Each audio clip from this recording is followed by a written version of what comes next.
जय श्री राधा कृष्ण। ये वीडियो मैं परम पूज्य श्री प्रेमानंद जी महाराज के श्री चरणों में समर्पित करती हूँ। यदि केली कुंज आश्रम से कोई सेवक, शिष्य या महाराज जी से जुड़ा हुआ कोई भी व्यक्ति इस वीडियो को देख रहा हो तो मैं हाथ जोड़कर विनती करती हूँ कि कृपया ये संदेश महाराज जी तक अवश्य पहुंचाने का प्रयास करें। मैं आज किसी बहस, आलोचना या प्रश्न के लिए नहीं, बल्कि एक माँ की पीड़ा और एक परिवार की व्यथा लेकर आपके सामने आई। हम सभी जानते हैं कि श्री प्रेमानंद जी महाराज ने लाखों लोगों के जीवन में भक्ति का प्रकाश फैलाया है।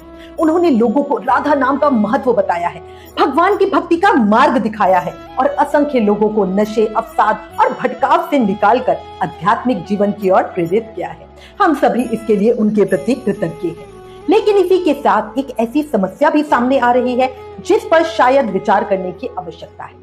बहुत से युवा बच्चे महाराज जी के जीवन से प्रेरित होकर ये सोचने लगे हैं कि घर छोड़कर वृंदावन आ जाना ही भक्ति का सर्वोच्च मार्ग है, जबकि हर व्यक्ति की परिस्थितियां, जिम्मेदारियां और आध्यात्मिक पात्रता अलग अलग होती है। तो सही कह रही हूँ ना। मैं आपको अभी का एक रीसेंट केस बताती हूँ। ये मैंने पहले भी बहुत बार सुना था कि बहुत बच्चे घर से चले गए हैं, बट अभी जो रीसेंट केस मेरे सामने मेरे खुद के एक मित्र के साथ हुआ है वो मैं आपको बताती हूँ।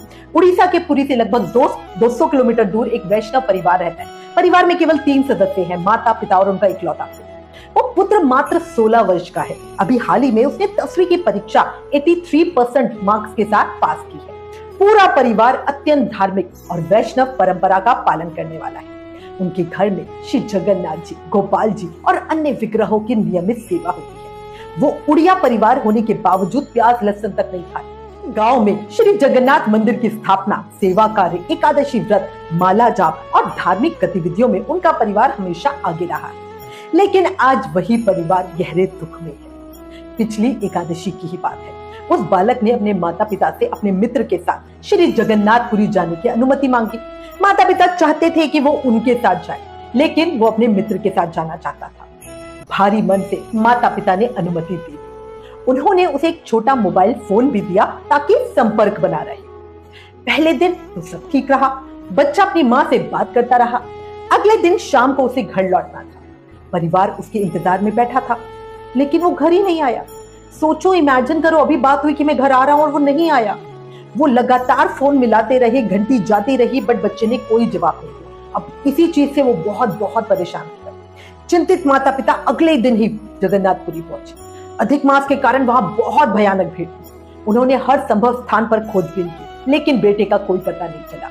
आनंद बाजार, सिंह द्वार से लेकर पूरे मंदिर की 8-10 परिक्रमा कर ली। हर किसी को बच्चे का फोटो दिखा रहे, बट कुछ नहीं पता चला।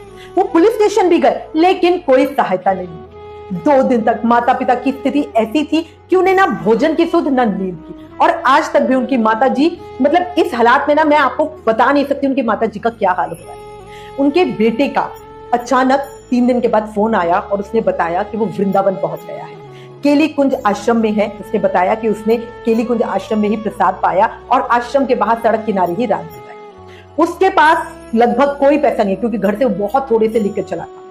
बहुत कठिन प्रयासों के बाद उसके पिता ने किसी तरह उसके रहने की व्यवस्था कराई, क्योंकि जो उसका फोन था वो छोटा वाला फोन था, उस पर कोई पेटीएम वगैरह भी नहीं था कि वो पैसे ट्रांसफर कर सकते।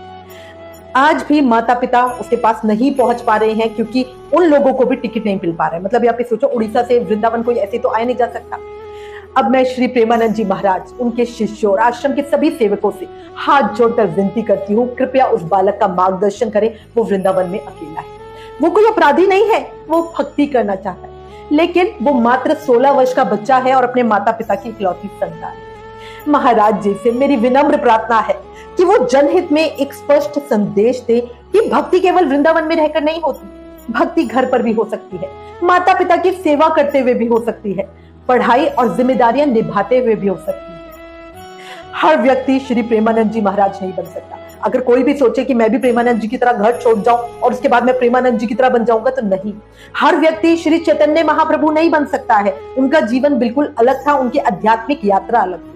महापुरुषों का जीवन विशेष उद्देश्य और विशेष दिव्य प्रेरणा से संचालित होता है। उनकी प्रत्येक लीला, प्रत्येक निर्णय सामान्य मनुष्य के लिए नहीं होती है। जैसे देखो, भगवान श्री कृष्ण ने 16,108 विवाह किए, तो क्या हम ये सोचकर उनका अनुकरण कर सकते हैं? हम भी सोचे कि हम भी 16,000 शादियां कर लें। उसी प्रकार बार बार बोल रही हूँ, यदि किसी महापुरुष ने किसी विशेष भाव में ग्रह त्याग किया है तो उसका अर्थ ये बिल्कुल नहीं है कि हर युवक घर छोड़कर निकल पड़े। सच्ची भक्ति वो है जो विवेक सिखाए, कर्तव्य सिखाए और परिवार को दुख देकर नहीं बल्कि उन्हें सम्मान देकर भगवान तक पहुंचाए। आज एक माँ अपने बेटे के लिए सहायता की गुहार लगा रही है कि यदि ये संदेश महाराज जी तक पहुंचे तो मैं हाथ जोड़ के प्रार्थना करती हूँ, कृपया उस बालक को समझाएं, उसका मार्गदर्शन करें। वो अभी भी वृंदावन में अकेला है और उसे अपने माता पिता के पास वापस जाने के लिए प्रेरित करें। उसकी माँ हर दिन रो रही है, उनकी इतनी बुरी हालात हो गए मैं आपको बता नहीं सकती। उनके पिता चिंता में बिल्कुल आधे हो चुके हैं और उनका बेटा आज भी घर से दूर अकेला है। कृपा करो, मदद करो। आप सबसे विनती कर रही हूँ, मदद करो। हे राधा रानी, कृपया करके इस परिवार पर अपनी कृपा दृष्टि बनाए रखें और उस बालक को सही मार्ग दिखाएं। आप सबसे फिर विनती है, कोई भी जानकारी मिले, कोई भी इंफॉर्मेशन हो तो प्लीज हमें मैसेज करें। राधे राधे।